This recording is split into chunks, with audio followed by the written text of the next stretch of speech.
Good afternoon, everybody, and welcome to this month's HR committee.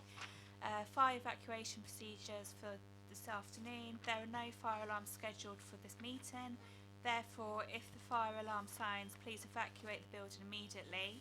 The fire exit is located at the rear of this room, so if you go down the stairs and meet in the War Memorial Park. As usual, this meeting is being webcast, so please make sure your mobile phones are switched off. Thank you. Okay, so apologies for absence. We've got Councillor Tony Capon's unable to attend this afternoon. I think everybody else is here. Yeah. And are there any declarations of interest from anyone? No. Okay. So then we move on to the meeting minutes that was held on the 3rd of July. Is everybody happy to sign those off?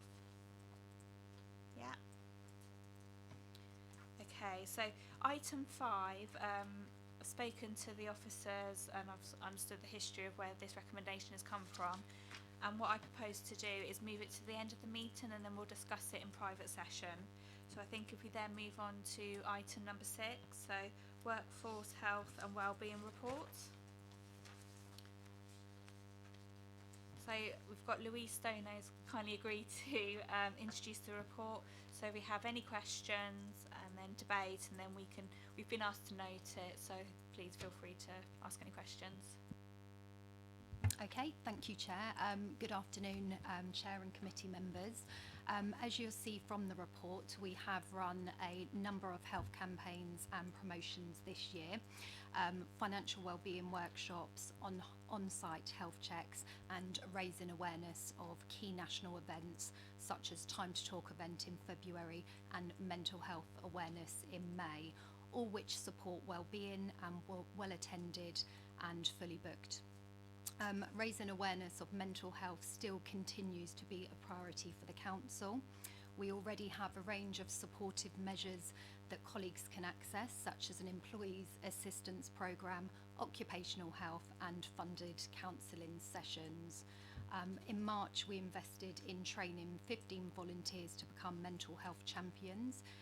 These are an alternative person for colleagues to go to should they require. We'd like the committee to note that we already have had a meeting with our mental health champions. It's encouraging to hear that colleagues are accessing this additional support service, with one mental health champion commenting that they do believe that they are making a difference and people are engaging with them. We have another date of training arranged for additional mental health champions. We have another volunteer of council staff who've come forward expressing an interest in becoming a mental health champion, and this will be taking place in January 2020. Just like to add, this coming Wednesday, we've organised a session for members on managing mental health. This is being run to help members understand what is meant by this, exploring myths and stigma. In addition to this, we have our line managers do play a pivotal role in the promotion of wellbeing, and this year we've run a succession of leadership development courses for all our line managers and team leaders. We've been running workshops and training courses on suicide prevention, attendance management following the introduction of the new absence policy, performance management and difficult conversations. Other health initiatives and focus campaigns that we have for the end of this year and next year are, we are supporting the Art Cancer charity again by holding a quiz in December, which we'd love for you all to attend.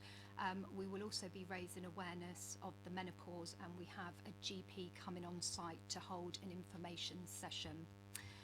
There will also be further training on resilience training and coping with change. We'd like the committee to note the action taken to date and happy to answer any questions. Thank you. Any questions from members? Yes, Councillor Potter. Hello, Chair. Welcome back. It's really a question, I think, under Section 5 of the report, which I welcome, by the way, dealing with mental health awareness. I just wonder what views officers have in regard to the balance the employer has to strike between the support they can give to employees in this very sensitive area and the duty of care they have in that regard, balanced against the need for other people who deal with those employees in that situation and perhaps need to know that they're dealing with somebody with very sensitive issues, and the sort of language that can be used can be very important, and the actions of other individuals. It's getting it right, because clearly it's not just, dare I say it, the individual with the mental health issue that perhaps needs protection and support. It may be somebody else dealing with that person inadvertently says something, does something that she or he wouldn't have known about because clearly it's not within their sort of consciousness. And I just wonder how you feel those respective responsibilities can be dealt with and balanced properly, really. Okay, well, our mental health champions, they have all been fully trained, and we are having regular informal meetings with them to kind of check in and share best practice on how effective the mental health champions are across the council. I'm not sure if that's answered your question fully, but you know, we will offer support, further ongoing support to our mental health champions, and we do already have a mental health champion coordinator who will do a light-based touch with them. I mean, thank you. I mean, I just think it needs a little bit more careful thought, because there are instances, and HR colleagues will comment on this, I'm sure, where inadvertently dealing with somebody who you didn't know had a mental health issue can lead to consequences that you wouldn't have anticipated in terms of the exchange in the first place, and therefore who is the onus on, where does the liability lie in regard to advising somebody that that isn't the way to talk to somebody, isn't the way to write to somebody. Areas around there really which are very difficult. They're much more difficult, it seems to me, than the sort of physical issues that people can see oftentimes and can take account of. Mental health is a much more discrete area, as you know, and it's that balance between the employer responsibility of the employee set against somebody that they may be dealing with in a workplace situation, be it a member of staff or even, dare I say it, a counsellor like me. Okay, thank you. Should we note that, or would you like to put it? Would you like me to put it as a note or a recommendation? I don't think it's got an answer necessarily today, Chair. Sorry, I mean, it's just, I think, raising something that I think just needs some careful thought really in terms of risk and safeguarding, liability, duty of care, etc., those areas really. Thank you. Absolutely, and thank you for raising that point. I think if we minute it, and then maybe 6 months' time we could come back and review the policy and see how we can incorporate your points. Okay. Any other questions? No? I'll take that as a good sign. Okay, and then I suppose if we move on to debate, has anybody got any comments they'd like to make? No? Okay, so I think all agreed then we note the report. Thank you. Okay, so item 8 now. Oh no, sorry, 7, sorry Paul. Health and safety guidelines for members. So Paul Beaumont's come along today to present the paper, and again we've been asked to note the update and ask any questions. So thank you, Paul. Okay, thank you, Chair, and good afternoon, committee members. I've circulated the document that I received from the LGA less than 4 weeks ago, which may, I hope, and I'm optimistic that maybe some of the scenarios and some of the skill range that's suggested in the document might allay any fears that councillors may have for their own health and safety.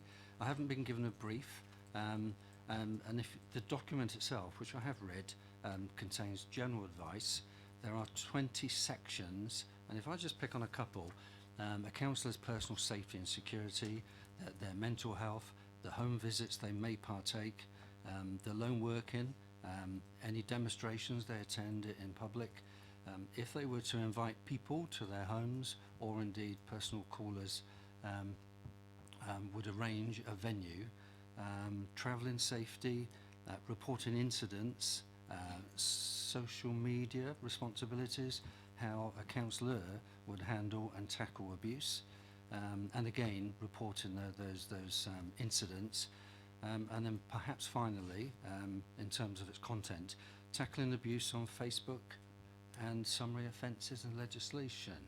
I've not been given any scenarios to report back on, but I'm just wondering, I think this document is pretty thorough. It's quite lengthy. It's been used by Northampton Borough Council now, and it's for England and Wales. And I'm more than happy if any scenarios could be presented to me today. I'm more than happy to do a bit of homework. I was at LGA last week discussing this. They're quite excited about it, well, for a really good reason, because I think it actually gives you guys some really good signposting, support, and I think a good realisation and impression of the tremendous work that you guys do. Thank you, and thank you for pulling this all together. I think the document you've provided is really good, and I think for me as an individual it's good to know that there is advice and support out there. I mean, if any of these incidents occur. I know Councillor Gardner's got quite a few questions on this, so can I ask if anybody else has got any questions beforehand? No? Okay, so over to you, Councillor. Right. Well, I welcome the Local Government Association report. The title is a bit misleading because it's more than just intimidation. There's a lot of safety information in there. And this is something that I have been banging on about for several meetings, that there doesn't appear to be any real health and safety advice given to members. And although this will cover a multitude of instances, it's not fully comprehensive. If you're called out by a constituent who says, oh, there is a problem in my area, will you go and look at it? It could be fly tipping. It could be asbestos being dumped. It could be needles. It could be anything. Members don't get any advice on how you handle that situation. You know, do you wear gloves if you're handling anything, or better still, do you not handle it at all? These are things that members perhaps could be advised about before they go out there blind, especially new members who haven't had this situation arise before, who aren't too sure what to do. I think where the situation's written in the past, we do get officers telling us, whatever you do, don't touch it. But a new member, first time around, hasn't got that. So there is that. It doesn't cover the issue of ergonomics when people are working at home. What is the best situation for a computer? How do you set it up? How do you sit next to it? How long should we be working on it? There's tips like this we're just not given. You just have to pick them up out of the ether as best we can. But it is something that perhaps the council ought to be taking on board, and as it says on page 28, members should be supported by their council, although they are not employees, they are a special class. There's reference throughout to nominated officers. If you have a problem, who do you go to? It talks about a register of potential violent offenders. It talks about a cautionary contacts database. It talks about training on 13.1.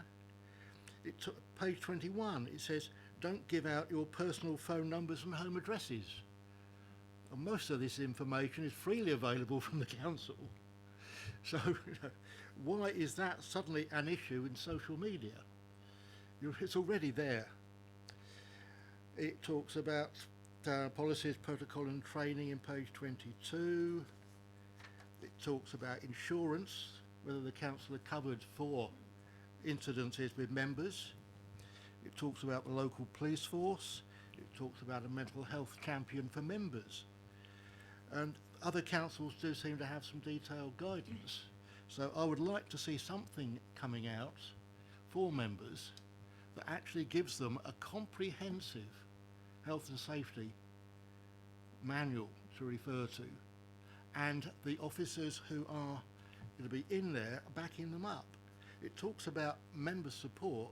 Now, we don't have the political advisors that we used to have, the political assistants, but there should be somebody within democratic services who takes on some of that role.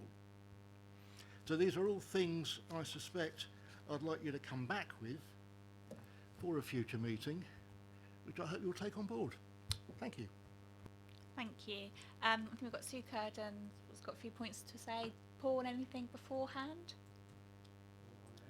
Yes, yeah. I think your last comment, Councillor, we are genuinely here to help. I've already got some ideas, but my learned colleague will make a comment. That's really useful feedback. So at the moment, Mel Barrett, Chief Executive, has passed this guidance on to Dave Burns, Manager of Democratic Services, who will be reviewing what would be appropriate to put into members' induction pack, what will be appropriate to have in terms of kind of checklists and guidance notes, and we're certainly discussing about having a contact point within Democratic Services to help direct people to the right person to have a conversation with if it's not covered in the information. So very much would welcome feedback from members once they've had a chance to read it. The actual document is going to be going out to all members. So obviously you've picked it up through the HR committee papers, but we've asked for it to be sent out to all members and asked for some feedback. But obviously we will also be looking at the document ourselves, looking at what other councils are doing and what making recommendations around appropriate support. So any feedback is really useful. But it's already been referred to Democratic Services to start looking at for you. Councillor Cubitt. Yes, I have huge respect for Councillor Gardner, but I completely disagree with every single word he says. We are sentient human beings, we're adults, we engage in this process because we love our residents, and everything in life entails risks, and I think your report is perfect. I personally wouldn't want any more time spent evaluating risks that are equivalent to the risks that we all face every morning when we get out of bed and get out of a car door. So personally, my feedback, and it'd be interesting to hear what other members have to say, is that whilst I have huge respect for Councillor Gardner, I disagree fundamentally with every single thing he said. I think this report's sufficient, and apart from the suggestion that Sue has made about a contact number in Democratic Services, I think everything else is perfect. Okay, thank you. Councillor Reid. Thank you, Chair, and welcome back again.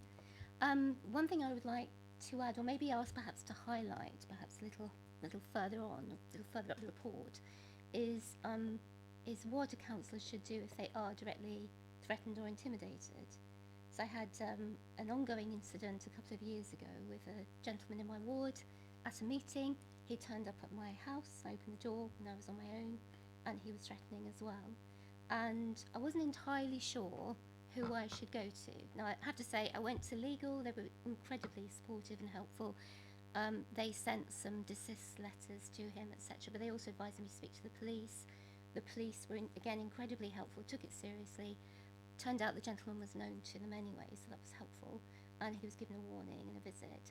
But the point is, I didn't, when it happened, know exactly who I should speak to or what the process should be.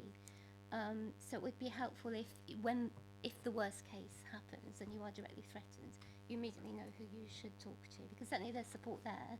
It's just knowing what to do. And I think particularly if you were a brand new councillor and it happened to you, it might be rather more scary perhaps, and you'd probably want to know exactly where you should go to and what you should do immediately.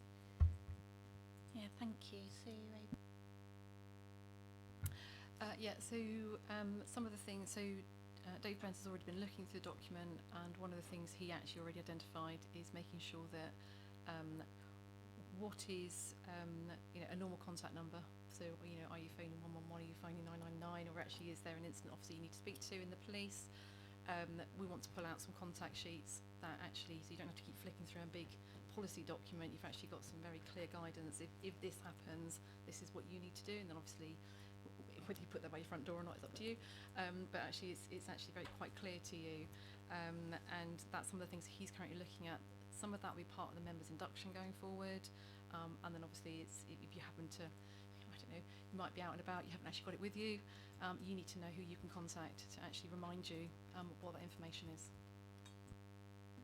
do we have a timescale of when that report may be ready?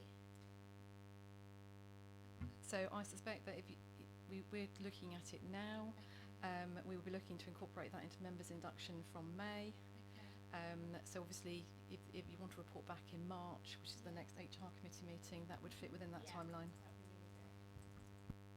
Councillor Potter. I mean, reading the document afresh, if you weren't already a councillor, it'd be quite off-putting, really. I mean, to be frank, I'm not sure anybody would take up the voluntary role that we all undertake. I mean, but I don't minimise it in the sense that this is an LGA document. It may not, with respect to Councillor Cubitt, be the situation that we face within Basingstoke and Dean, but there are parts of the country, I can tell you, anecdotally, where it's a lot different, really. And the sort of intimidation that some councillors experience is pretty real and pretty horrible, I think, really. And it's a sad indictment on some elements of society and the way it's developed, really. Fortunately, I don't think it's like that in Basingstoke and Dean. I think we are still reasonably well respected by the people that we try and serve. And long may that continue, really. But, I mean, as an advisory document, I think it is good. I wouldn't want to see too many precautionary steps taken which can nearly be in a sense, sort of self-fulfilling, really, in a way. You know, you start to think even about how you conduct your own surgeries, which I and my colleague do in Popley on a regular basis. I haven't thought about it. I've never thought about it up until now, and I don't want to be doing things there where I'm having to have some sort of chaperone and set my desk at a different angle and all the rest of it. Fortunately, Councillor Janet Westbrook will protect me, I know, so I'm okay on that. But in all seriousness, I wouldn't want us to go over the top on some of this. But it is nice to know that the advice is there, and we can come to council officers and get further advice where we need it. Where at the fact we had political assistance, I'd feel a lot more confident about the way we use this document. But those were the days, weren't they, really? I hope they'll return soon. But thank you, Chair. Thank you. Any further questions? Yep, Councillor Gardner. Well, it's not a question, but it's a comment. I realise we don't have much of a problem at the moment, but I'd rather we did something now on a precautionary basis rather than wait until we did have a problem. No, thank you. Appreciate your care in there. Okay, any other further comments? Are we okay to note the report? Yeah. And then in our next HR meeting in March, we'll look at the document that Dave Burns has produced. We'll look at the health and safety policies he's put in there, the contact list, and where we can go for that additional support. And then we can also get feedback from all the other councillors as well. So thank you. Okay. So we've now number 8. So the annual review of the health and safety report for 2018 to 2019. Paul's going to present that one again, and then if we've got any questions, or are there any public speakers? I see a few people at the back. Anybody wanting to speak on it? No? Okay. So Paul, thank you.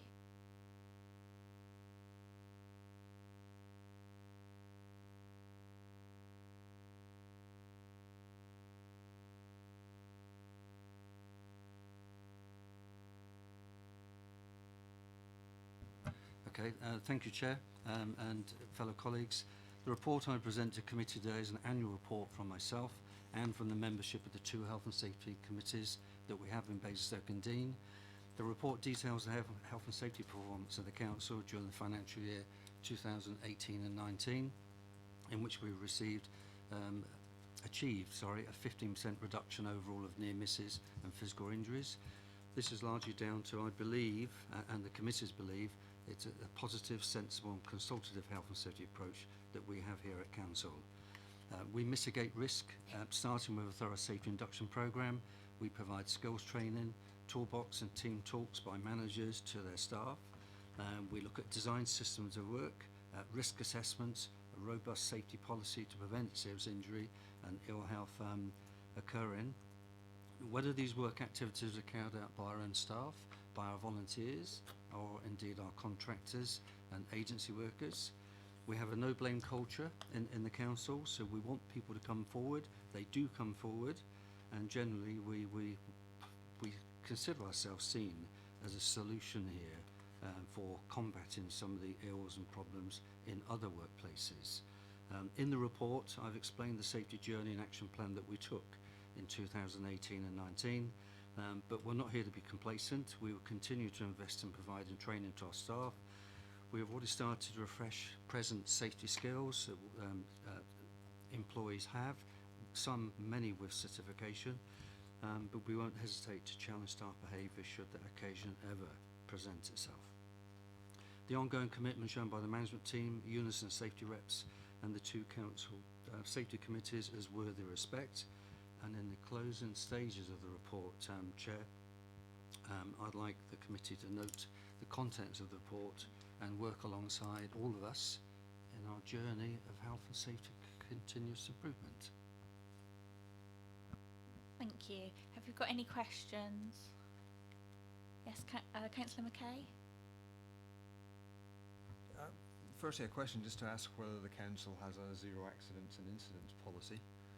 It's something I've got used to seeing in industrial organisations of a similar scale to the council. And I have to say that if I was managing an industrial organisation of the size of the council, I'd expect far fewer accidents than are being reported.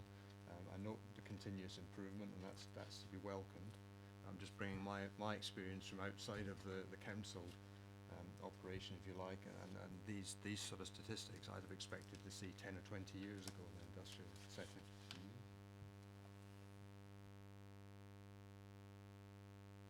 That's very interesting, Councillor. I also come from manufacturing. I've always considered our stats to be quite low in proportion, particularly if you look at operations where we're working on the highway and working on all different terrains and all different weathers. It just so happens that each year in 14 local authorities, including the Isle of Wight in Hampshire, we started to compare stats between us, and Basingstoke and Dean are pretty good. Our figures are low, and I genuinely believe that we report practically everything.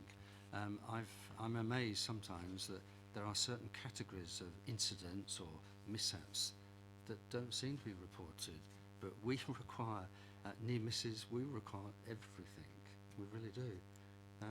I'm more than happy to discuss with you the system that we have for reporting near misses, dangerous occurrences, diseases and accidents, and that's a pretty good document as well, and it's usefully used. We have another system here for the reporting for councillors, for members of the public and for contractors, where we actually use the HSE documentation. Thank you. Any further questions? Oh, okay. Well, I guess my supplementary Yep, question was whether there's any benchmarking done, and I was pleased to note that you actually included that in your response. Thank you. Councillor Potter, do you have a question? I think I do, Chair. If I may. I mean, I generally don't know the answer to this. I'm not asking it in any way mischievously, but under item 3, subsection 3 on page 17, one of the bullet points talks about managers continue to prepare risk assessments to avoid accidents and ill health, and these are reviewed annually. I mean, obviously that's the key to this, I guess, really. If you do risk assessments, you know where the potential problems might lie. What I don't generally know is just how detailed and at what level those risk assessments take place regarding the activities of the council. I mean, is there a risk assessment for just about every activity that people undertake, or is that more, whatever word I use is probably wrong, but on a more strategic basis, departmental basis? I just wanted to know what level those risk assessments are actually undertaken, so we have a feel for how the activities of the council are actually divided and assessed, if that's the word again. Councillor, we have, in part of the management, forgive me, I've lost my train of thought. We have a corporate risk register which health and safety is part of. The pro formas that we use emanate from the HSE design, the Health and Safety Executive. So we have generic office type risk assessments, we have working on the highways, working of machinery, working at height, dealing with asbestos, dealing with fly tips. It's pretty general, very similar to Councillor Gardner's earlier comments. We actually have those assessments, we have those methods of work, and we have some really good control systems. It's fair to say that, yes, we do have some incidents, but you'd be amazed just how simplistic and possibly just how silly some of the accidents and mishaps that we do have. The risk assessments have identified a methodology of work, an approach to work, and what the outcome should be. But when people do tend to maybe move in a different direction to what the human body would normally, or when people do use a tool that was not inspected prior to the use, when people have thrown equipment in the back of trucks and not placed it on the tail lift, and so on. There has been some behavioural sort of issues. 95% of all industrial accidents in the developed world are actually human error. I'm not suggesting that we have loads within Basingstoke and Dean, but we do have a small quantity. And that's our challenge in for our online mandatory training that we provide our staff, the toolbox talks that we give our staff, and some of the initiatives that we provide as well, including the audiometry, health surveillance that we provide our staff as well. Forgive me, the manager risk assessments, we have, I think it's 94. They are on Simbad, if you guys would like to read those as well. They're pretty good. I can hold my head up, I think, within any local authority and the industry sector as well. They're pretty extensive. They're well drafted, they're well explained, and I think the report findings of those assessments, I think, are pretty good. And our safety committees welcome the extent and depth and clarity of those assessments. Thank you for that. That's really helpful. Any further questions or comments? No? Are we okay to note the report then? Yeah? Perfect. Okay, so Paul and Louise, thank you. There's no other reports for you to present, so if you're welcome to go or you can stay. So number 9, employment termination costs, 2018 to 2019. So if we have Jackie to present the report, and then I've got Councillor Tilbury who will be speaking as a visitor. Okay, thank you.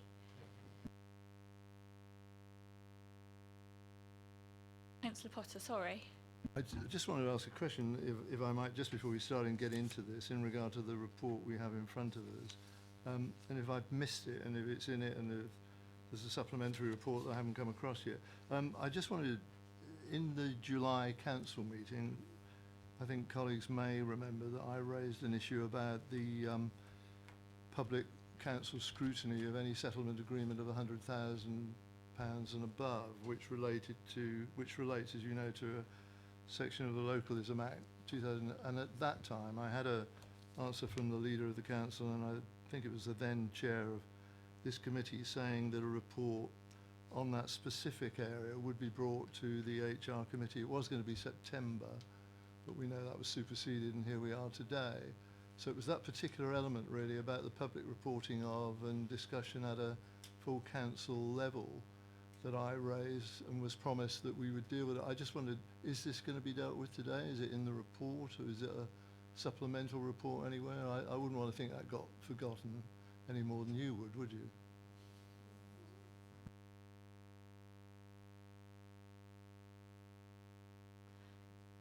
Okay, so my understanding is a response was given to you from the leader, and we weren't asked to deliver a report in HR.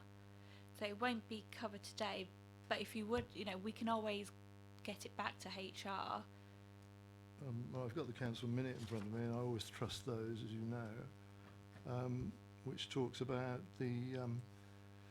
This is the leader answering my question, saying the Chair of Human Resources agrees and accepts that the HR committee should receive a report on settlement agreements and the legislative and government guidance in relation to the same. A report would be brought to the September meeting of the HR committee. Hopefully that will tease out any of the questions and issues that will be raised. That's the minuted response, Chair.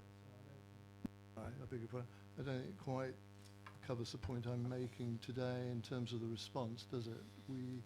We're going to deal specifically with that area of the referral to council of agreements of that level and above, consistent with many other local authorities in this area, by the way, which was something I pointed out at full council, of course, wasn't it? Okay.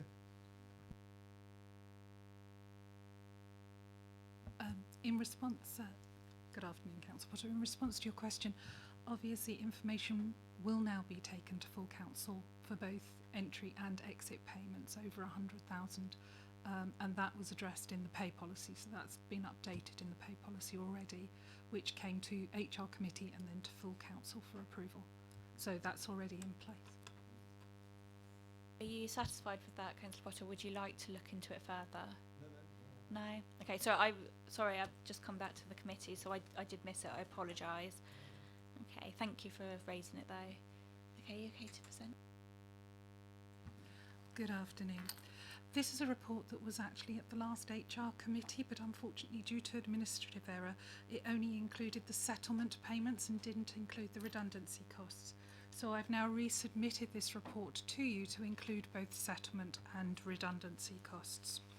As you can note from the report, in 2018-19 there were £388,753 and 9 pence, of which £88,927 and 59 pence related to redundancies and £299,825 and 50 pence related to settlement agreements. This is a reduction from the previous year, which was 426,506. In relation to the redundancy costs which have been added, the council still has a policy to avoid compulsory redundancy where possible. The council still has a very generous redundancy arrangement and operates on the basis that it will work to actual week's salary, not limited to statutory, and it is 2 times the level of the statutory redundancy formula. So that's quite a generous redundancy package still in place.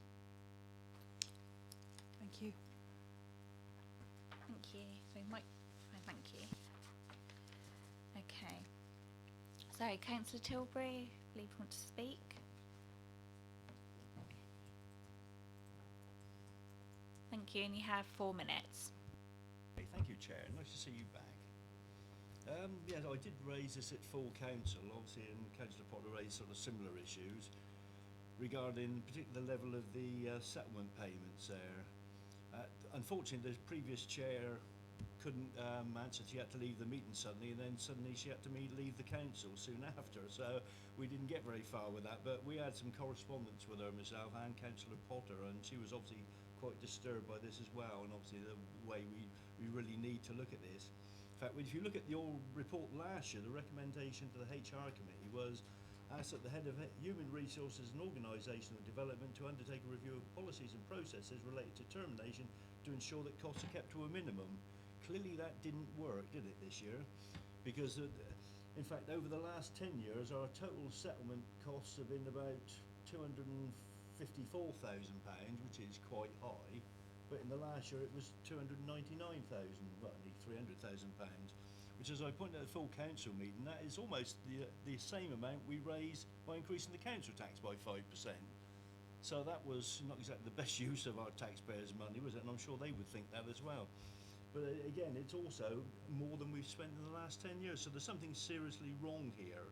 And we know who the individuals were and where they were, and, you know, so because that came out, and of course that also at the time we were told something completely different. They one was left to their own accord and got off to set up a business, and of course it turns out that clearly wasn't the case, which I find quite disturbing, that I'm being told something that isn't actually true. But I mean, I think that we need to look at this and make sure it doesn't happen again, and we need to get to the bottom of why we are losing so many officers at such a high level. And that really is, you know, I think we really need to look into this. We did ask for an independent investigation into this some time ago. That's not happened. Clearly the problem is still partly there, and that's some of the other reports sort of suggest there's still an issue in other areas as well. But at the end of the day, these are seriously large amounts of money. You know, this is, you know, we can't go around putting up the council tax just so that we can terminate other people's employment. That's clearly not right, is it? You know, it's just, it's unsustainable for apart from anything else, but it's indicative of a serious problem somewhere. So this needs to be looked at. I mean, Councillor Potter has made the suggestion of the, you know, we look at the £100,000. Well, that would have only impacted on one of these, although I'm not sure if that covers the payments in lieu of notice as well, because that obviously adds to them. But the fact is, we shouldn't be in a situation where we're having to do things like this. And I think that's a problem. And I think this committee really needs to look at this and see what's going on. And it is interesting to say last year it was suggested this needed to be looked at, and this year it's, despite the fact we're spending more than we spent the last 10 years, it's not seen as a big issue, but it is to us. Thank you. Thank you. I think then moving forward, when we look at the work programme, if we then set a review of the termination costs, and also I need to look into the independent report as well, because I wasn't aware that was suggested, and also we need to look at why it hasn't taken place. So thank you for raising those points. Anybody got any other questions? No? Comment? Yeah. Oh, sorry. Questions to the speaker, sorry. Questions to officers, sorry. Yes, Councillor Gardner. Do we have any figures for 2019, 2020 to date? I don't have them to hand, no. I mean, we do have figures. I haven't produced Okay. any for this. Could you send them in an email after the committee as to where we're at now? I can, but there's set publishing times. But I'll happily send something. Yep. Any other questions? Yep, Councillor Gardner. Right. In paragraph 1.5, we talk about the level of financial risk that the council will be exposed to should the matter be brought to the employment tribunal. This assumes that we'll go to the employment tribunal and we'd lose, which is the assumption that actually we have done something wrong. Are the cases where we simply give up because it's going to cost us more if it goes to a tribunal even if we win, or are we actually saying the employee could get more but this is a better deal for the council, in which case wouldn't it be better for the employee if they went to the tribunal rather than us make a settlement?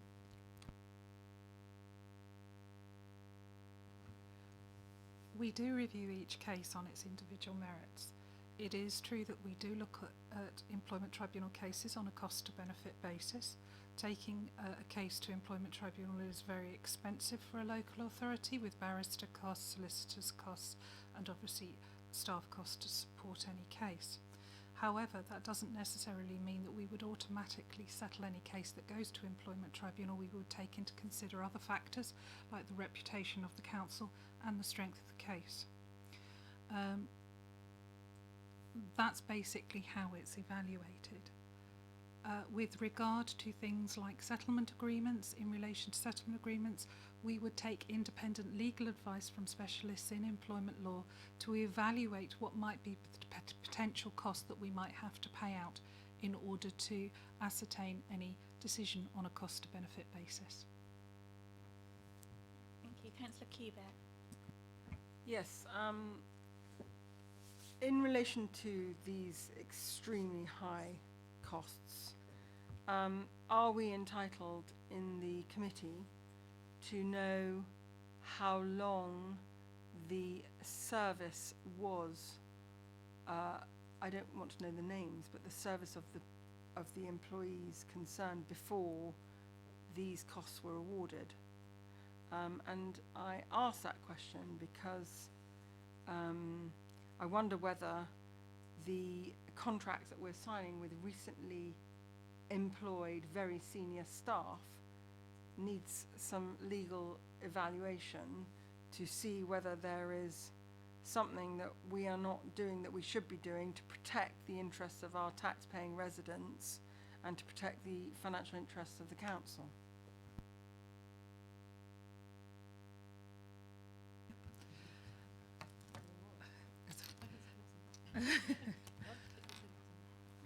Looking at the issue of length of service for local government officers is not as simple as looking at their service for Basingstoke and Deane.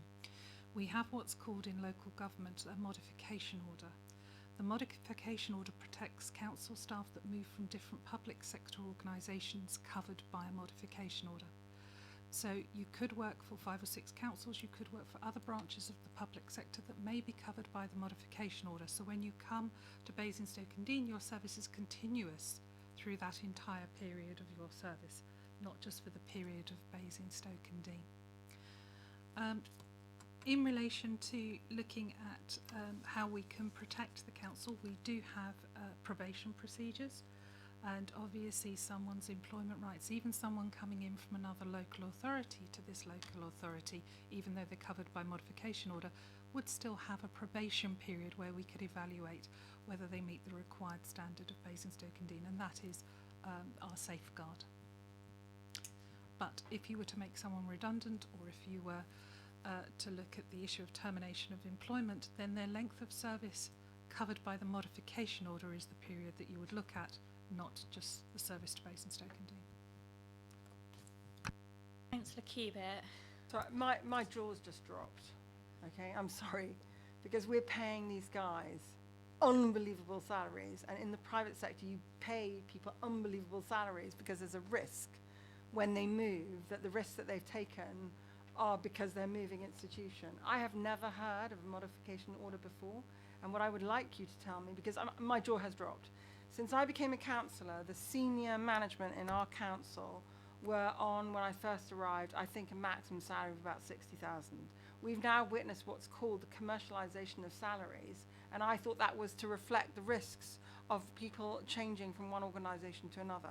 So my question is this: do we have to sign a modification order for somebody who's moving from a different local authority to ourselves? Is it a legal obligation on our part? It's a legal obligation, it's covered by statute. Got a bit of a list going, so Councillor Gardner. Really, just a follow-up on that. If we were to make Sue redundant,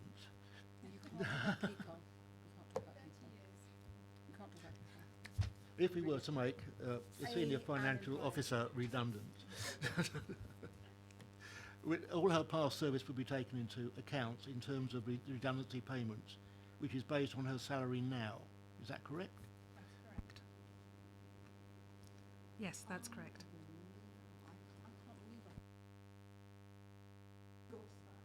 I have to say I'm shocked on this. I mean, why? It's almost like we have to foot the bill on behalf of other councils. Is that correct? It's an agreement between all local authorities. So local authorities, in regard to the modification order, counts local authorities in general as the employer rather than each individual authority. So your service is continuous. If you break your service, then obviously, your past service wouldn't count. So that. Okay. So Councillor But Cubitt. I tell you what that tells me very interestingly, because I was involved in some of the hires, is that we as an organisation have a duty of care to our residents not to employ anyone who's previously worked in a local authority. Because if we employ someone from the private, I'm not joking. I am really not joking. Because if we're paying the salaries that we're paying to senior staff and anyone else that is supposedly required of us because we are looking to the open market and not exclusively to the public sector, we have never been notified of this additional hidden cost that I was not privy to, which has never been highlighted in any of the high-level hires. I've never been told, right, this is X, and this person has worked in the civil service or in the local authority for 30 years, therefore has a hidden cost of Y, whereas this is B, candidate B, and they come from Tesco's, and they come with no modification order and no underlying costs. I've never, ever, ever been presented with that, and that is a real cost. And I cannot believe that we have not been told that before. The modification orders arrangements have been in since the 60s, but I just want to clarify the point that this only relates if you make them redundant. If during the probation period you say they're not fit for purpose, they're not entitled to this money all the way back. You can terminate someone under a probation period without having those costs attached to it. The costs covered by the modification order relate to, obviously, may relate to cost to benefit relating to redundancy, and therefore it may be a factor when looking at settlement agreements, but it wouldn't relate if you employed someone and then decided that they didn't meet the standards under the probation period. I hope that's clarified it a little for you. Councillor Potter. I mean, in fairness, the details of the settlement agreements not by name but by post, appear within the council's accounts and indicate the start date and finish date of the posts in question. You know, therefore, that is information which is available publicly already within the accounts of the council. That, I think, is part of the answer that people were searching for.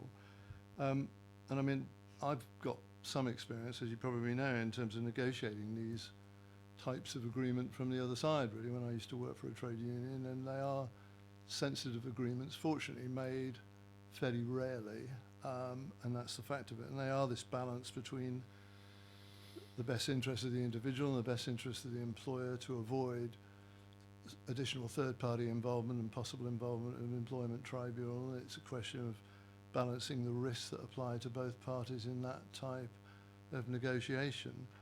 Clearly it goes without saying, good employers would hope to avoid this situation occurring in the first place. It goes without saying, as I say, really.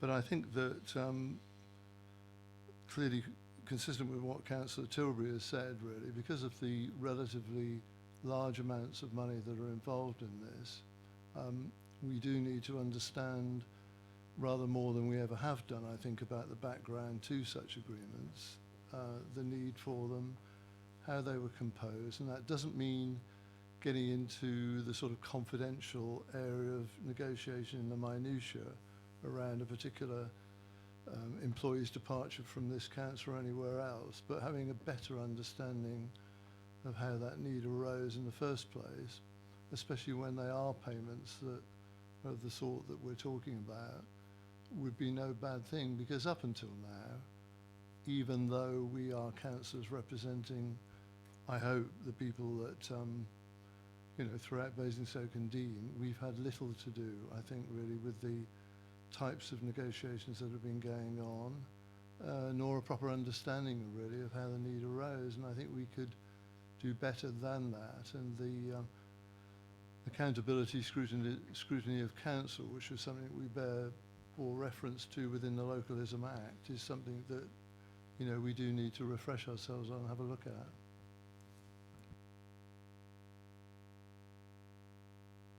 Thank you. Councillor Reid. Thank you, Chair. I'd just like to agree with Councillor Cubis. I've sat on a number of HR panels, and at no point were we ever informed of the modification costs, not once, and that could have been a consideration, or at least we should have been aware of it if we were making decisions on that basis. It'd be interesting to know the almost 400k that we're mentioning here in the report, how much of that was actual modification costs, how much of that was an uplift according to that. I don't know whether you've got the ability to take that out of that sum and tell us how much that was.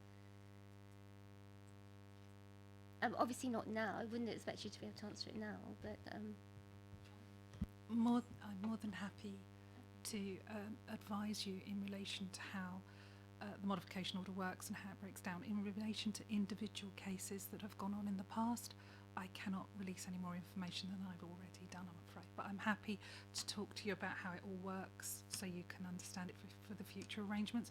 And obviously, as I've already said, members are in the pay policy now have both entry and exit payments over 100,000 being referred to full council. So that has been rectified already. thank you. Yes, also picking up Councillor Potter's point about accountability, particularly going through the budget cycle at the moment, we're constantly being told that we as councillors need to be able to refer back to the public and tell them and account for how we spend every penny. As Councillor Tilbury said, this is almost equivalent to a 5% rise in the council tax, and yet it's just gone through. I appreciate now that 100k plus will be reported back to council, which certainly hasn't been up until now. So I think it's really important that we do have a report that comes back to HR with a lot more detail. We're able to discuss that in greater detail. And one thing I'd like to look at in paragraph 1.5, the very last sentence, accordingly it's difficult to estimate, anticipate or manage these costs other than through good management practice and early identification of potential issues. So I'd like to know what we're doing to actually address that so this doesn't keep happening. Because it has been an ongoing increasing cost to this council, or rather to our taxpayers, and I think we need to be looking at how we stop that happening. Thank you. Sue, do you want- So I think just a couple of points that I would raise in that, so it's interesting, Councillor Reid has actually touched on a couple of these things. The Head of Pay Service is looking at recruitment and retention. So actually we're having a lot of problem getting people to come and work at Basingstoke and Dean. So we're trying to focus on the recruitment side of it, but should we be in the position where we're in an unfortunate position of having to make people redundant, actually, whilst the modification is part of legislation, we choose as a borough to pay more than the statutory minimum. So there are other things that we can look at in terms of our actual redundancy policy, which will mitigate some of these costs.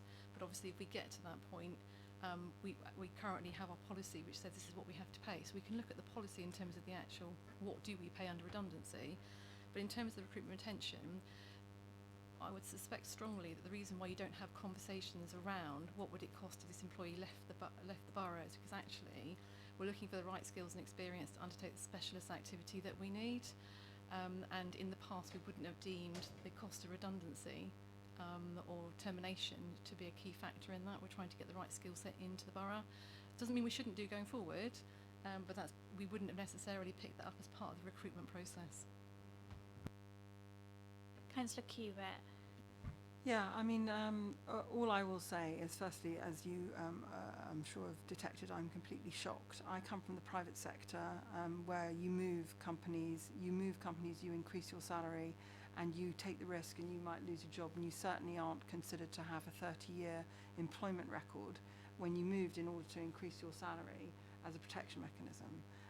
And I think this is something I'm going to be taking up with all the MPs that I know extremely well in this area, because I'm really, really offended by this notion, which obviously has been in existence for a long time, but which was not necessarily as relevant when the chief executive of the council earned 60,000.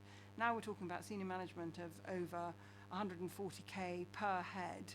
We're talking about sizable amounts of money, and this is not about the person, this is not about the individual, this is about the risks to the taxpaying residents of Basingstoke and Dean and elsewhere. And it seems to me that this concept of modification orders is a kind of a legacy of a time when council officers weren't paid what they are paid now, and they are paid now what they're paid now because they're supposed to be reflective of the commercial realities out there in the private sector. And we now have very senior civil servants paid comparable amounts of money to those in the private sector, but with additional protections, which I was not, and doesn't seem like anyone else here was privy to. And I think this is something that needs to be taken up the line to the House of Commons. Thank you very much. Just to give you an update on those particular issues, this has actually been looked at before, which is why you may have heard of the consultation paper related to the cap on redundancy payouts and exit payments to public sector officials. That is still going through Parliament at the present time, and it's designed to put a cap on the amount of money that we can pay out regardless of the monetary, the modification order. Councillor Potter. I only wanted to say, I mean, the continuous employment provisions, I mean, if you're a public servant, local government worker, moving from one local authority to another throughout your career, I mean, have been in place for a long time and apply to a whole range of things, you know, the superannuation scheme, the annual leave entitlement, the limited protection people get in employment these days, but I mean, are protected from one authority to another. And I don't rail against that. It seems to me that's entirely consistent with people who make local government or some other public service their career. And they've been conditions of contract for, well, as long as I can remember, really, and I wouldn't want anything to be done to disturb that. So I think we need to be just a wee bit cautious how we review our position on some of these matters, really. One thing I would like is to look at, and as I said, I had some historical experience of negotiating compromise agreements and now core settlement agreements, and the sort of conditions that can attach to that between the parties in regard to the potential for future claims against the employer or not, and any subsequent claims an employer can make against an employee who's departed under one of those arrangements or not. There are limitations in law on that, but I think I'd like to know a little bit more about that, really, in the way those things are negotiated, with employment lawyers giving you advice, so that we all have a better understanding of the agreement that's been made between the parties. I don't know whether other people would be interested in that, but I would, certainly on the basis of putting it on the line. If we're paying this sort of amount of money out to people, how does that condition us for the future?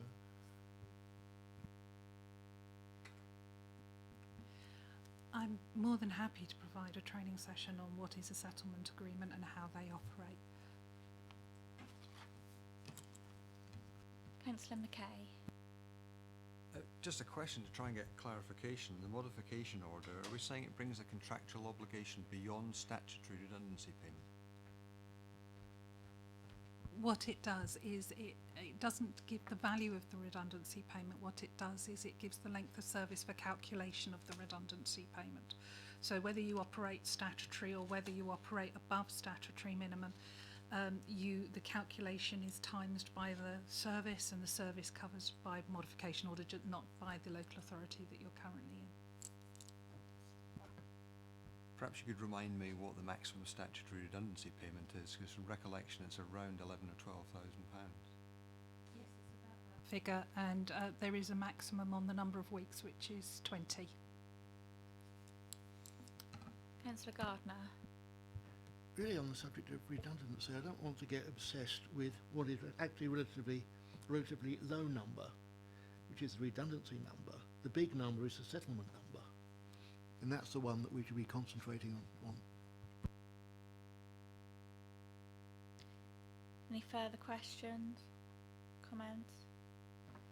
Okay, so we've been asked to note the total employment termination costs for 2018 to 2019. So we all agree that they're noted? Oh, sorry. Yeah. Yeah. Just for, the settlement figure is determined by the modification order. Is it completely unrelated? It's part of when you look at the assessment of what you intend to pay, but a settlement can be completely unrelated. So there's, I think it's easier if I do a training session, because I'm not sure I can explain it properly right here and now, but you can do a settlement where you just pick a figure and just say, I'm going to, I'll pay you 5,000 or I'll pay you £100 or whatever.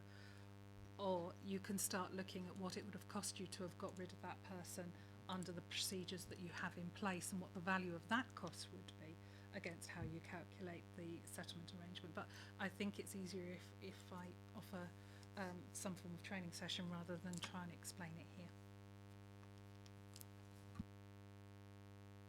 Okay, so to sum up, the recommendations is, in a future meeting, if we have a review of the termination costs, where we look at Councillor Potter's points of the background of agreements, we review them, and we look at the redundancy policy, and then we have a training session on the settlement agreements.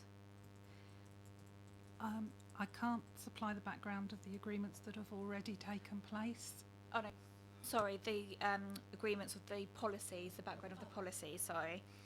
And then raising Councillor Tilbury's point on the independent report, I don't know the history of that, so that's something I need to look into, and then we can come back again to the next committee with an update. Okay, so we all agree they're the recommendations and the report is noted. Yeah. Oh, sorry, Councillor Reid. Sorry, Chair. I also suggested that we have a look at how we avoid these costs in the future, because there is reference to that in the report. So can we include that, how we can avoid these large settlement costs in the future? Okay, are we all done on that one? Yeah. Okay. So agenda item 10.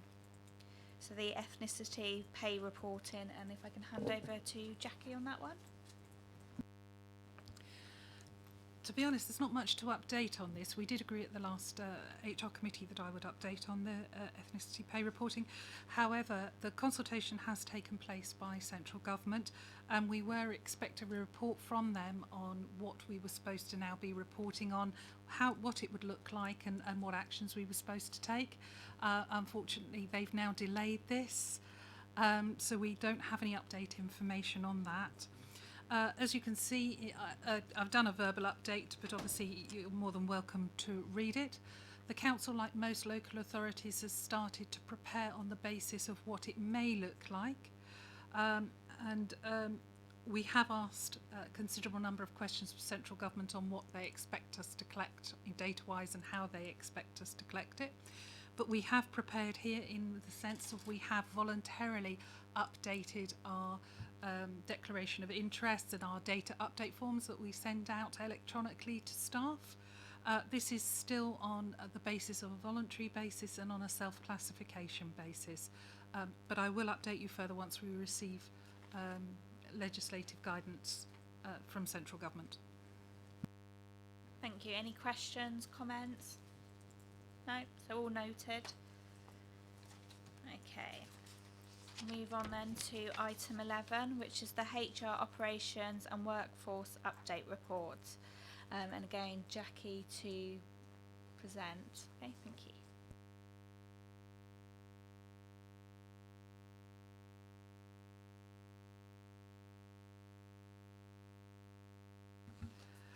This is an overview of the workforce as it currently stands at the present time, and I obviously am asking you to note the contents of the report.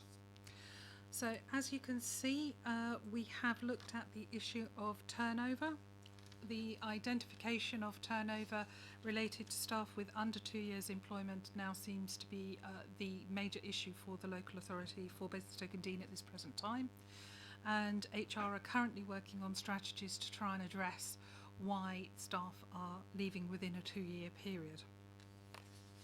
We are gaining more research. We've updated and improved the exit processes to try and collate more detail for analysis. Looking at obviously the turnover of staff, as you can see, voluntary resignation remains at a reasonably constant level between 2017 and 2018, and at the 10%, which is a reasonably healthy 10%, but as I say, when you drill down to that, you are looking at turnover of staff of less than 2 years being a problem for the authority. Sorry, I'm currently referencing on page 41,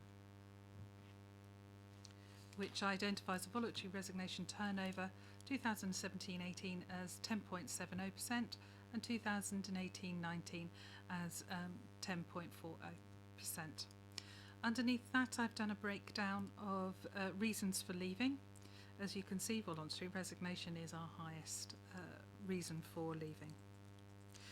We are improving our questionnaire, and even on the past questionnaire, where we got only 24 responses, but the past exit questionnaire, they have said overall the council itself is a very nice place to work, and have listed various other reasons for departing. So obviously quality of their immediate line management, family commitments, job satisfaction and pay, which obviously is moving to a higher paid or a promotion.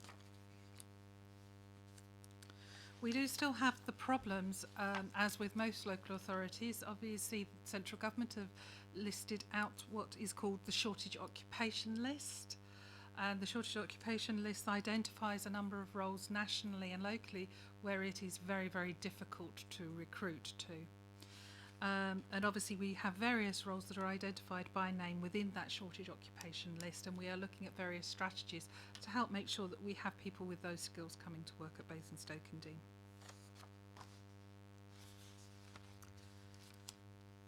If I could move you on to the sickness levels, which is page 44.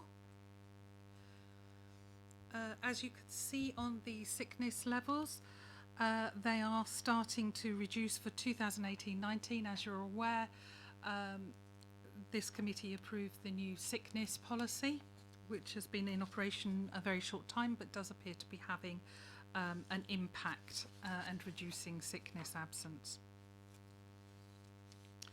Sickness absence, still the highest level of sickness absence for this local authority is mental health.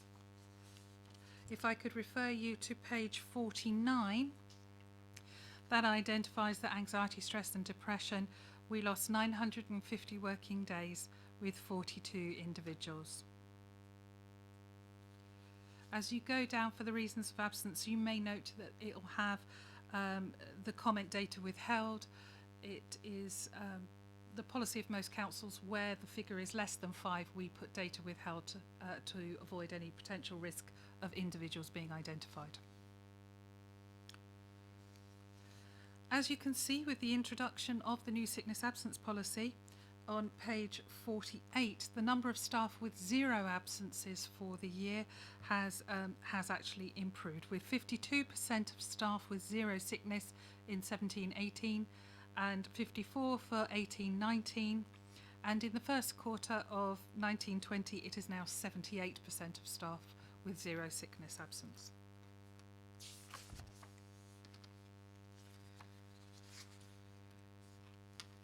If I could refer you to page 51, this highlights the demographics of the workforce. And as you can see, staff from minority ethnic communities has been increasing very, very slowly and now stands at 6.79%. This relates to 12% of the community. So if you're doing it on the basis of staff to population, community population, the community population figure would be about 12% and the local authority is 6.79.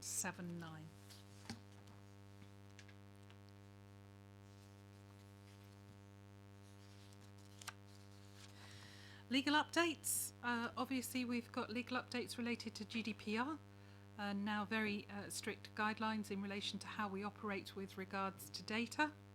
And obviously there's been recent changes with regard to even your computers, where obviously the address fields are now have dropped off. You have to type in the addresses each time.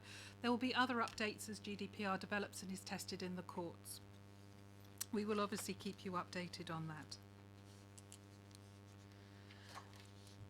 The staff survey has now been completed and is in a process of having its data analysed, and we would be looking to bring an update to you at the next HR committee.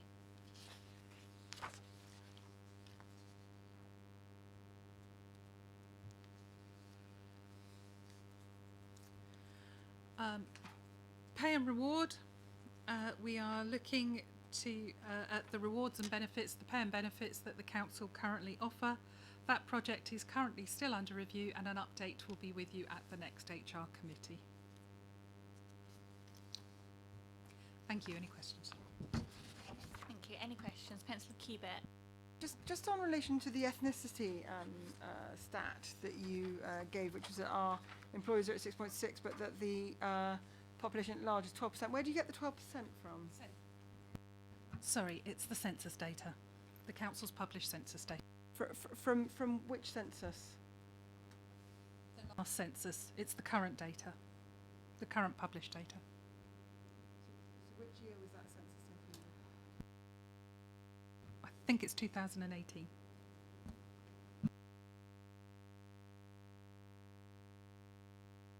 Councillor Potter.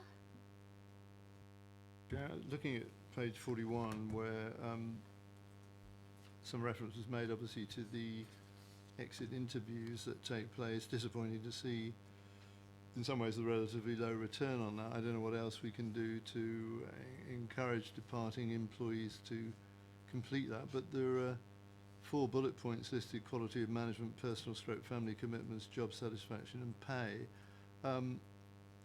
Do we know which of those was the most in terms of the count that we actually got in terms of returns? You know, because clearly if it were, and I'm not suggesting for a second it is, but if it was the quality of management, that would be important, wouldn't it, for you to note and to seek to do something about. Some of the others are probably not so easily satisfied, but I just wonder whether you had a breakdown on that, please. I have the entire figures here with me, but pay was the top reason. So promotion was the top reason for leaving. And we have improved the exit arrangements, so we're hoping to have better data for you at the next HR committee. Could I just ask one other thing, Chair, on a different matter altogether? On page 44, reference is made to the recruitment processes having been updated to incorporate pre-employment health screening, something that I've had correspondence on over a period here, really, and I'm pleased to see that's now introduced. I just wondered, and I don't want to know too much, but just how that works, really. Is this literally a question of a questionnaire being completed by the individual potential new employee, and the timing of that regarding her or his employment, you know, in terms of where that fits into the sequence of consideration, interview, process, etc. Just how the mechanics of that work, really. We can't actually legally ask for medical information until we've made an offer. So it's what's called a provisional offer. So it's subject to acceptable references, medical checks, etc. The actual process is done electronically initially. So an electronic document will go directly from occupational health to keep the data confidential. That will be filled in and returned to occupational health, who obviously have nursing and doctors on staff who will review the data. If there's an element of concern, then they will request that the employee has an appointment with the occupational health physician to review the information, and then we get a report back, which is a simplified report, whether the person is fit for work, not fit for work, or if they're fit for work with certain adjustments, and then we can make the decision from there. One supplementary, Chair, and I'll finish. I mean, certainly the original draft that I had provided to me going back a little while ago suggested that it would be very clearly stated to that potential employee, if the information she or he imparted was subsequently found to be incorrect or deliberately misleading, there would be consequences of that. And I guess that is still the case. Is that right? It certainly is. It's on all the electronic information that goes out to them, that if they do not provide truthful information, then their employment could be at risk. Councillor Cubitt. Yeah, sorry, I hope you'll forgive me, but I just Googled when the last census was, and I did think it was in 2011. So I'm just, maybe the Google's come out wrong. Was there a census that we all were involved in 2018? This is census information from Basingstoke and Dean. I could be wrong. I don't have the information to hand. I'll happily provide it to you afterwards. I have to say, with great respect, I do not believe that a census has taken place, and I would like absolutely emphatically and explicitly to be given hard evidence as to how you've got to a statistic of 12% for ethnicity in order to cite, because I don't know where that data is coming from. And I don't think it's a national census, and I don't believe I've been involved in a national census since 2011, and I would like that figure, because if it's been extrapolated from other means, then I would like that to be recorded as an extrapolation, not accurate data. It's on the council website, and I will happily send you the link to review. No, sorry, I don't want the review. I want to know the source of that information.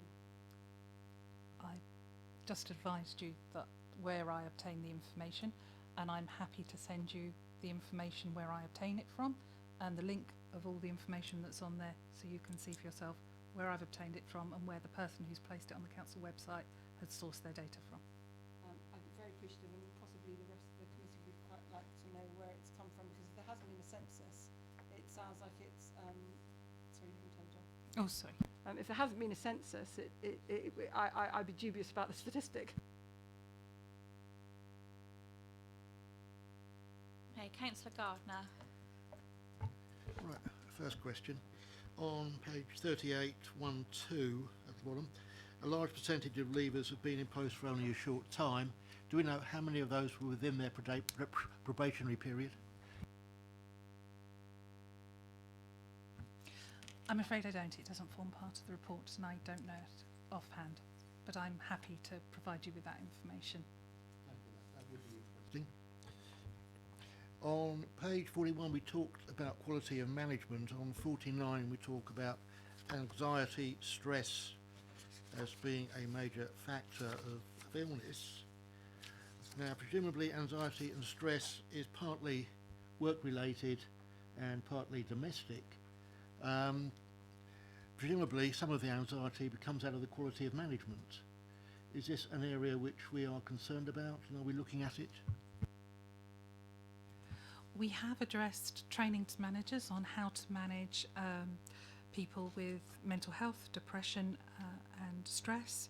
And we've also done first aid on suicide prevention for managers. So there has been some considerable training to support managers to support their staff.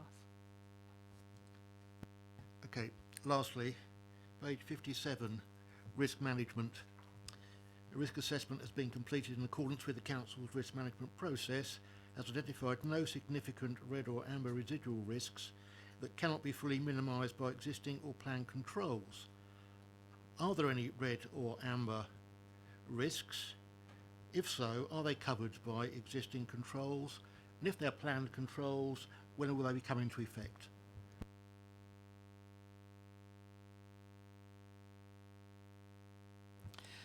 I believe there's no red. I believe that there's one amber and there is controls in place. As I say, as I've been talking through the report, we've updated information regard to questionnaires regarding to staff leaving, because it's important for us to ascertain why people are leaving and not staying with us, and we have been improving our processes on that. And obviously I'm hoping to demonstrate to you at the next meeting the improved data and obviously actions we're taking to address those issues. Thank you for that. Councillor McKay. Just a question to ask whether there's a benchmark for the absence statistics that you use to decide whether the council's absence is within the normal range or not. Absence is an area that local government and public sector take very seriously and has had quite a considerable impact on the public sector over the years. So there is considerable benchmarking data issued for local government and the public sector regarding sickness absence.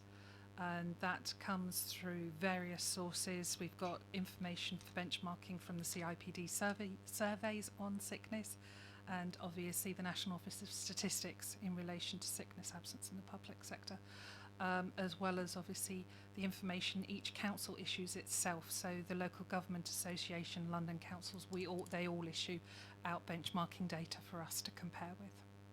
We also receive information again against benchmarking against the private sector as well.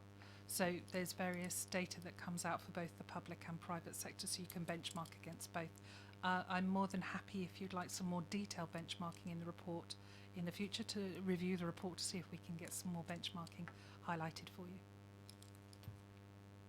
Yeah, I think you finished off really where I was going to suggest next, is that it'd be useful for members to understand what the benchmark levels are compared to what's in the report. I was confident you'd have that data because it's generally available, but it'd be useful to see something in the report that makes it easy for us to understand what the context is. Thank you. More than happy to develop the report to include that for the next meeting. Okay, Councillor Reid. Thank you, Chair. Staff survey on page 53. Response rates were good, with 325 individual responses representing 58% of the workforce. So that's just over half. Could we extrapolate perhaps why almost half the staff didn't respond? And is that concerning? For staff surveys, that's actually a very high figure if you make a comparator against staff surveys. It's not unusual for staff not to want to participate. It's not compulsory to participate in the staff survey, it is voluntary. What I can do is, if you want, is to give you some form of breakdown. We're doing the analysis of the data at the present time, and as I said, we're more than happy to present information to you at the next committee. So perhaps we can pick up this question once I've got the analysis of data for you. Thank you.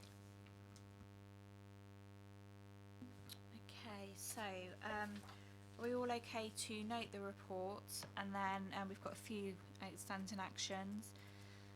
So clarification on where the 12% came from on the census information. How many people within that 2 year period of leaving the council were on their probation period, and the benchmarking of absence, and then staff survey we can look at when we analyse the results. I feel that 58% is quite low. I mean, I know from private companies I've worked for, we like to get a benchmark of 75%. So I think that is something we can definitely aspire to. So if we move on now to item 12. So human resources terms of reference, annual review of policies. So we've been asked to do more than note it. So we review and approve the Chief Officer's disciplinary policy, procedures and guidance. And then we're also asked to give any views on whether there are to be any amendments to the delegations to officers for certain employment policies not listed on the executive summary. And then also if there's to be any additional lists to the current list of policies. So again, if Jackie could present, thank you. In relation to this, there's two types of policies that operate in the council. Those of statutory policies. All statutory policies are brought, any changes made to statutory policies are brought to the HR committee for a review. Then there's officer delegated policies, which are the non-statutory policies. And there's a list of about, 30 plus of the non-statutory policies, which we don't bring to the HR committee if we make changes. What we're required to do under the Constitution is just obviously to highlight with you that if you feel that there's any non-statutory policies that you would like to be brought to the HR committee, that you have the opportunity to review that. My understanding is that this hasn't changed for many years, but obviously in line with the Constitution we've brought it to you today.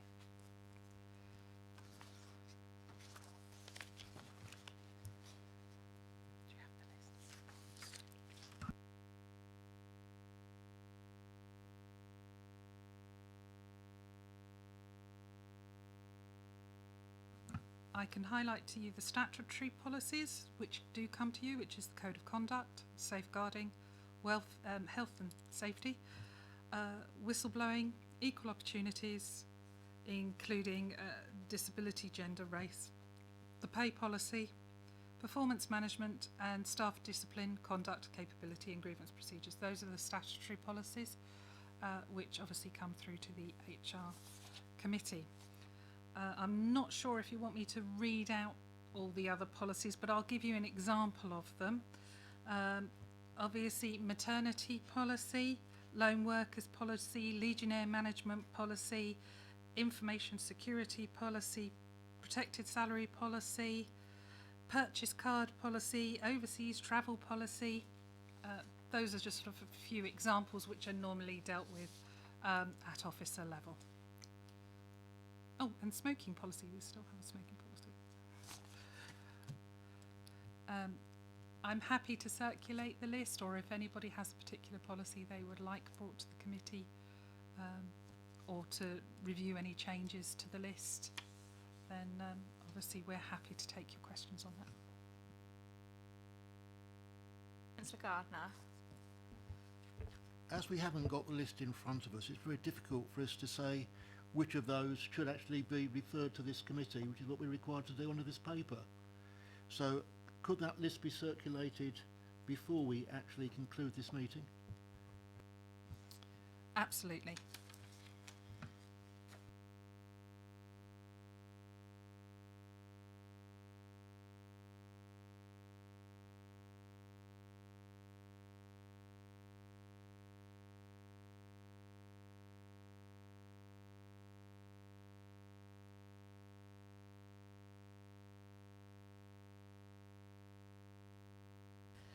Can I just add that some of the policies on the list are already reviewed by other committees, so some of it would be a duplicate if it came here as well, so some of them go to Audit and Accounts Committee as well as scrutiny. So it might be worth bearing that in mind in terms of a duplication of effort. I'm sure if there's anything that we raise, you'll tell us where it goes. Okay, so whilst the list is being handed out and we're all having a quick look at it, can we, first of all, we'll start with the review and the approval of the Chief Officer's disciplinary policy, procedure and guidance. So have we got any questions or comments on that policy? Councillor Potter? Thank you, Joe. I've only got one. I mean, I don't have much issue with most of it. I think I'm right in saying, aren't I, that in regard to the section that deals with the validation of a complaint that might be made, there isn't any set defined time limit for that. That's open to a local authority like this one to determine that itself. You know, that can be a time scale that we set. I think that's right, isn't it, as I read it? Yes, it's in line with the disciplinary policy related to staff. Obviously, the validation would be dependent on the length of time it takes us to acquire the information and which other parties are involved in the original complaint. So, for example, if the police are involved in the complaint, we have to wait for the police to complete certain aspects of their investigation. That's why there purposely is no time period attached to that.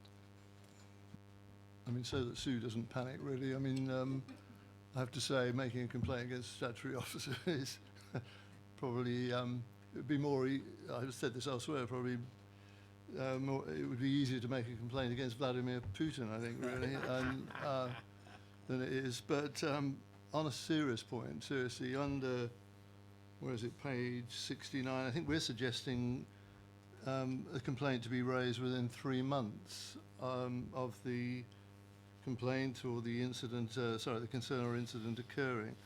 I mean, I genuinely believe that something longer than that would be appropriate. I'm suggesting 6 months. And I make the comparative, if I may, really, as councillors, under our complaints procedures that apply to us, just to remind you, that's 6 months.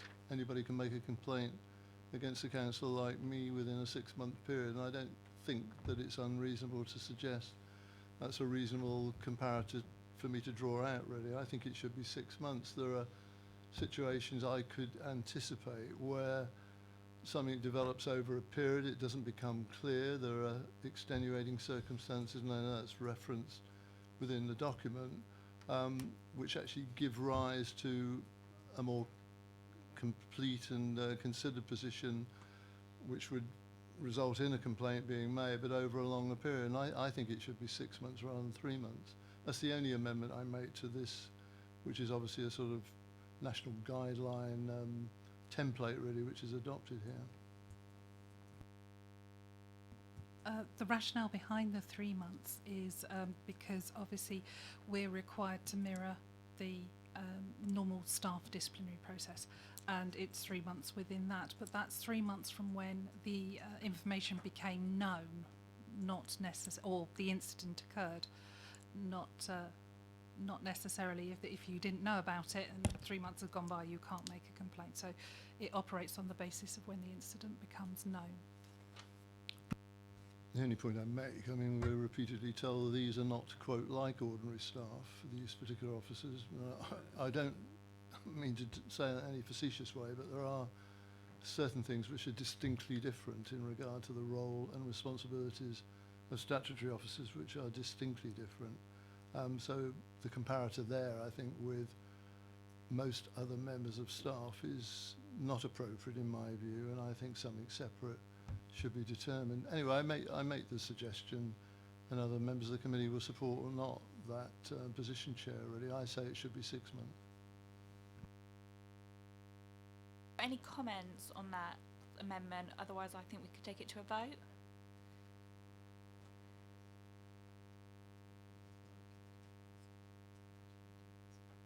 We need to take legal advice.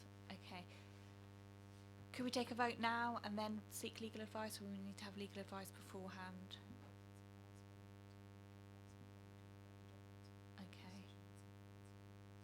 Okay. So I think on that piece of advice, if we could refer back to this motion at the next HR meeting. Sorry, subject. As a borough councillor, a proposal's been made. I'm quite happy to second it, and I'm quite happy to vote on it, and it can be an advisory, which it is anyways. Can we do it subject to legal advice? So, subject to legal advice, can I see a raise of hands who would like to amend it from 3 months to 6 months? Yeah, carried then. Thank you. Yes, yeah. We all agree on something. Just to advise you, obviously, if we do make the change to 6 months, we'll need to reconsult with the statutory officers on the policy. Yeah.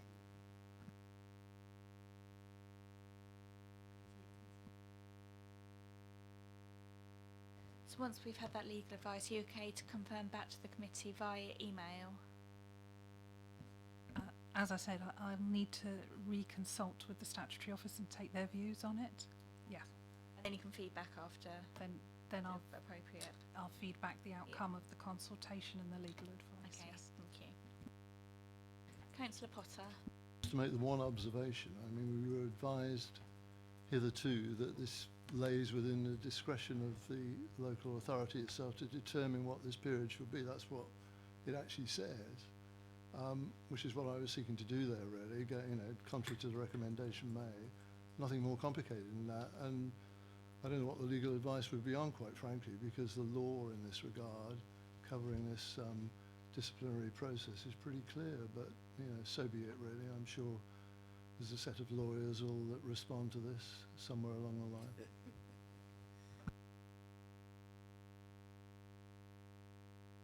Okay, so we're all okay to approve the procedures and guidance, and then we'll receive feedback on that one proposed change that we've all agreed on. Okay, so the next part of this agenda item is to seek our views on the committees, on the policy, the employment policy. So I think if we could give you all a couple of minutes just to have a look at that, see if there's any questions or anything you want to raise.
Okay, so questions, Councillor Reid.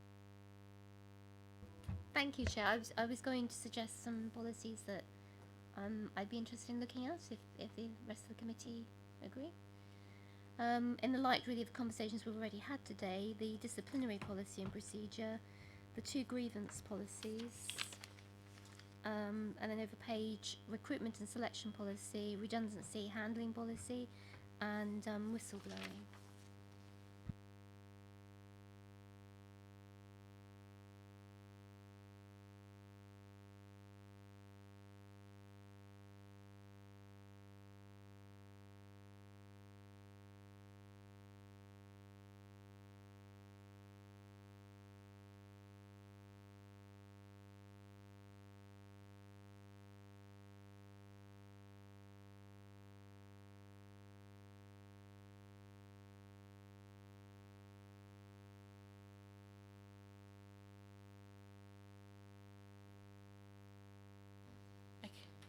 Okay, so the only one that doesn't come under the statutory policy is recruitment and selection policy. So that's one that we could look at.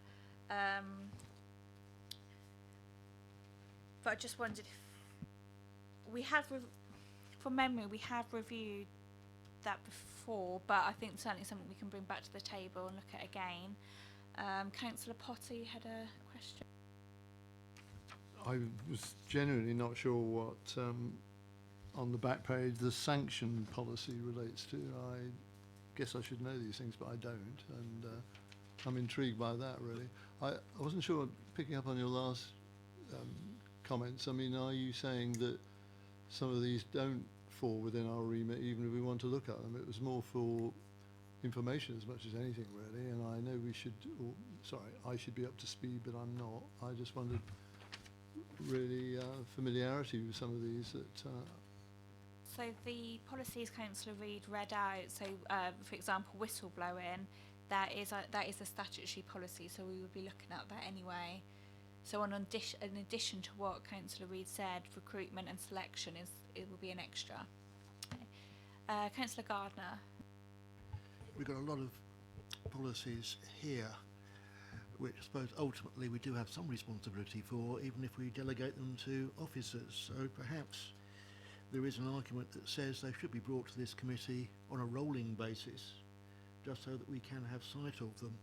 But the 2 that interest me in particular, certainly as a member, and the member is probably the ultimate lone home and remote working individual. I'd like to have a look to see what the council actually has, a home and remote working policy and a lone worker policy. I think we should be interested in that as a committee. Okay, so I think I would assume, I'll double check that, yeah, of course. Want to be clear. These policies are all available for anybody to look at any time. They're all on Sinbad, none of it's restricted. You're more than welcome to look at it at your leisure. The normal practice, how we operate, is that we normally bring the policy to you for review when we update the policy. So we don't just bring all the policies. So if there's a legislative change or a requirement to change the policy, then we will bring the policy here to the HR committee to review. The HR committee doesn't normally write the policy, if you see what I mean. So I was wondering if we were changing the practice. No, I think it would be good to see if there's any policies that we want to have a look at. Maybe they need updating, they've not been seen before, but I do think the 2 that Councillor Gardner pointed out are probably going to be reviewed as the bigger part of the health and safety report that we looked at today. So the work Dave Burns is carrying out, we can check to see if he is taking these 2 into account. They are separate policies according to this list, so I think if we are looking at health and safety, these policies should be included in that pack when it's reported back. Yeah, absolutely agreed, if we can note that. Okay. Councillor Reid. Thank you, Chair. I appreciate the officer's comments that they're available and that obviously this committee doesn't write policies, but in the light of the conversation we're having all afternoon, I would have thought it would be helpful for us to have a discussion around these policies, particularly around recruitment and retention and redundancy, etc. Because clearly it's something that concerns this committee, and I think we'd like a deeper look into it. Sorry, I think we just need to clarify. All the ones you listed come back here automatically under the statutory one, so you do see all of those. It's only the one, which was the recruitment and selection, which we're happy to bring back. All the others you already see as a matter of course, because they are noted as statutory. Thank you. Yes, but when would they be coming back next?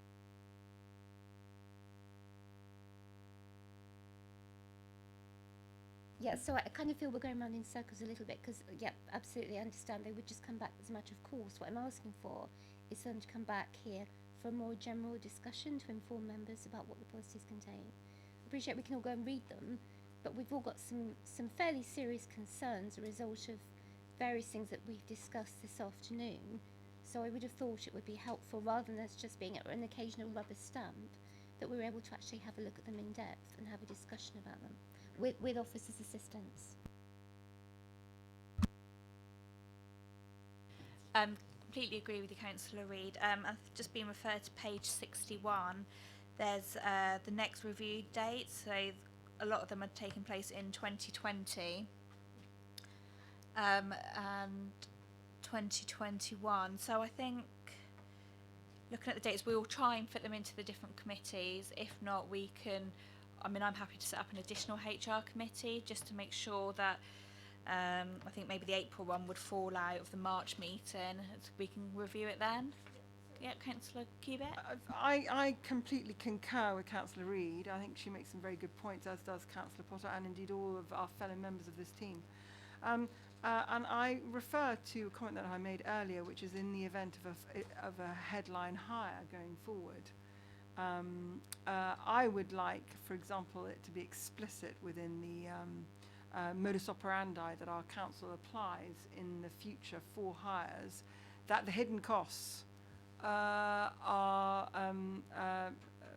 headlined to the panel that are involved in the employing of that person, because as I said before, and I wasn't being making light of it at all.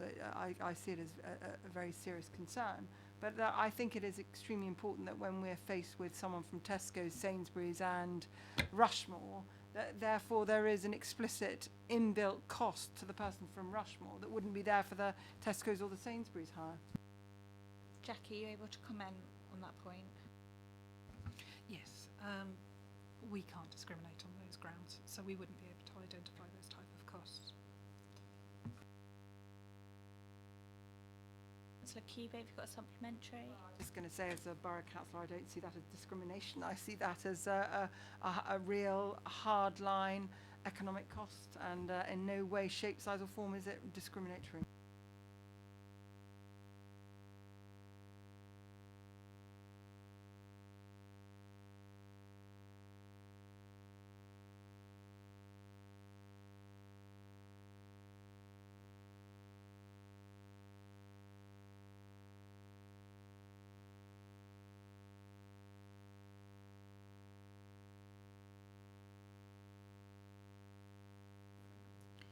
So the policies that have been highlighted at the moment, bar 3, they've all come under the statutory policies review.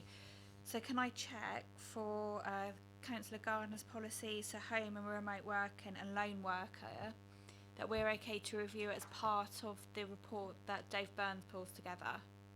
Or do we want to look at them separately? I'd like it can be included in that report, but I'd like to make sure it is included in that report. No, it will be included. Sorry, Dave will only be reviewing it from a member's point of view. This obviously it relates to officers as well, so he won't pick up anything from an officer, just general officer's point of view. His review is only in terms of what's in that policy. Does it link or need to be updated for members? Councillor Gardner, are you happy with that, or do you want to do a separate review for... I think I'll go for the separate review. Okay, and then the other review was the recruitment and selection policy, so I think that would have to be a separate review as well. We need to look at our work programme for the next HR meeting, but there may not be time to review them all then, so they may be deferred till next year, if that's okay.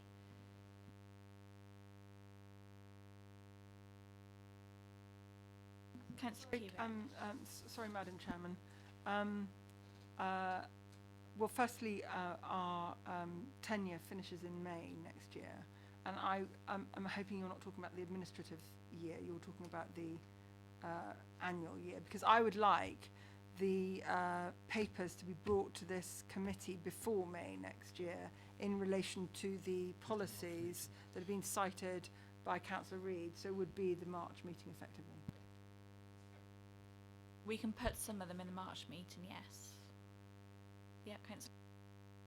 Sorry, Chair, if we can't fit them all into March, can we, as you mentioned earlier, have an additional HR meeting? Because taking up Councillor Cubitt's point, we don't know what's going to happen. Beyond May, some of us definitely won't be here. Some of us may not. The committee will change anyway, and it would make sense, having had the request from this committee, for this committee to look at it. Completely agree. Thank you for raising that.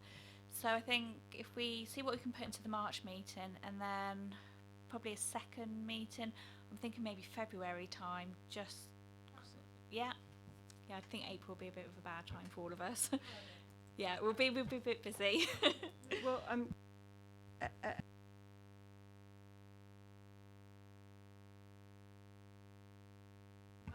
yeah.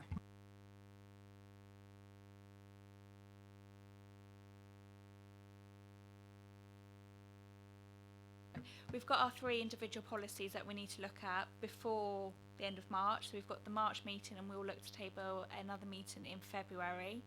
And again, that would be an afternoon meeting. So I think that... So we haven't got any amendments to the delegations, but we are adding policies onto the list that we are reviewing. If it's for approval, you need to change the constitution. That's fine. That's fine.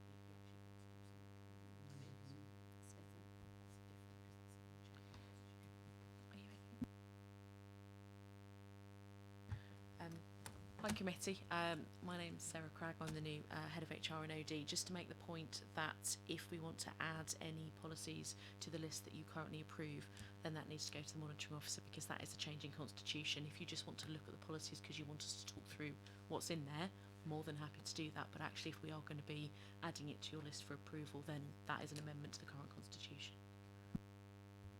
Through you, Chair, if that's okay. I think we'll probably have the answer to that when we've looked at them in detail. We might look at them and then say, perhaps these should come back regularly and we should have a say in them. But I think if we look at them first, we'd know that answer then, wouldn't we, if we've had a discussion about it? That's absolutely fine. Just want to note though, due to the timescale, some of these aren't due to be reviewed by officers until later next year, early part of the following year, so they'll come in their current format, if that's okay. I think we got there in the end, thank you. Okay, so we've moved back to agenda item 5, which is the recommendation received from Audit and Accounts Committee. So we'll be going into private session now. So can I agree with members that the meeting is now to become confidential by passing the following motion? So under section 100, section 4A of the Local Government Act 1972, the public be excluded from the remainder of the meeting on the ground that the public interest in maintaining the exemption outweighs the public interest in disclosing it, and therefore that exempt information is likely to be disclosed as defined in the appropriate paragraph of Schedule 12A of the Act. Okay, so the webcast will now be turned off.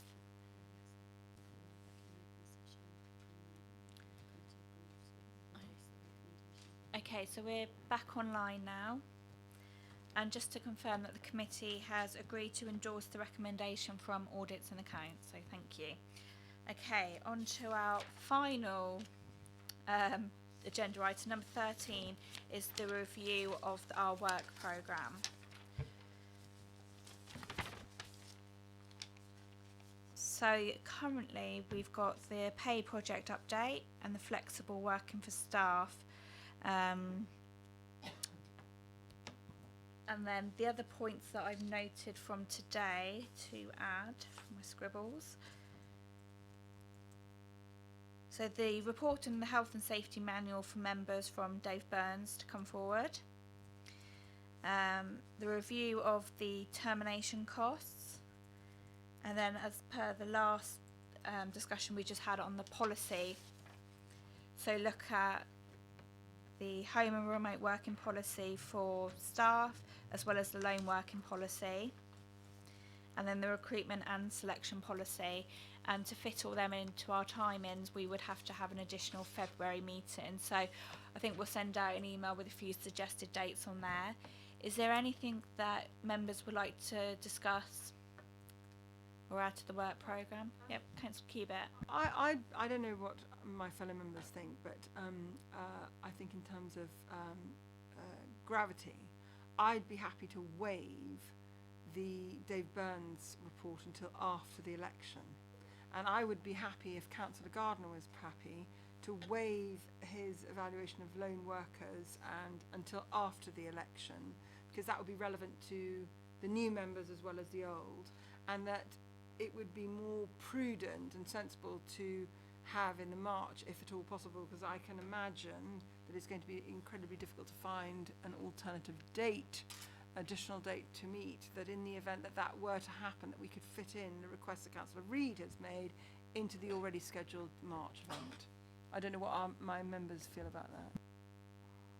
Okay, I think Sorry, Chair, I need to highlight that obviously we'll have the standard policies going through to the March committee, including the pay policy. Councillor Gardner. I'm not totally convinced that another meeting is required, because the agenda is not that busy on the 2nd of March looking at the work programme.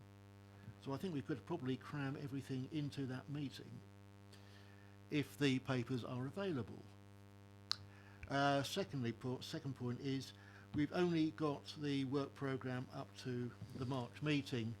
Other committees have actually got a rolling annual work programme, and they do look forward to the full year rather than just the next meeting.